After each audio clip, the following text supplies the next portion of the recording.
ఎంతో మందిని చూశాను రా. ఆ భగవాన్ గారికి చెప్పు, వాడి మూతి మీద మనిషిని మీసమే అయితే ఆ మీసానికి రోసమే ఉంటే రంగంలో అడుగు పెట్టమను. అడ్డంగా నరికేస్తా వస్తా. మీకోసం ఎంతసేపటి నుంచి ఎదురు చూస్తున్నానో తెలుసా మీకు? దేనికి?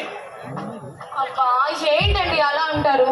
ఈ రోజు సినిమాకి తీసుకెళ్తా అన్నారుగా. ఇప్పుడు కాదులే స్వప్న, తర్వాత ఇప్పుడన్నా వెళ్దాం. లేదు అదేం కుదరదు, ఇప్పుడే వెళ్దాం. ఇప్పుడు కాదని చెప్పాను కదా. ఏంటండి అలా కోపడుతున్నారు? మీకు ఇష్టం ఉంటే తీసుకెళ్ళండి, లేకపోతే లేదు. ఎందుకు అలా కోపడుతున్నారు? కోపడకు స్వప్న. ఇంట్లో ఉన్న బాధ్యత ప్రేమగా మాట్లాడడం కాదు, హాస్టల్లో ఉన్న కొడుకుని పలకరించడానికి వెళ్ళేంత తీరి కాలేదు.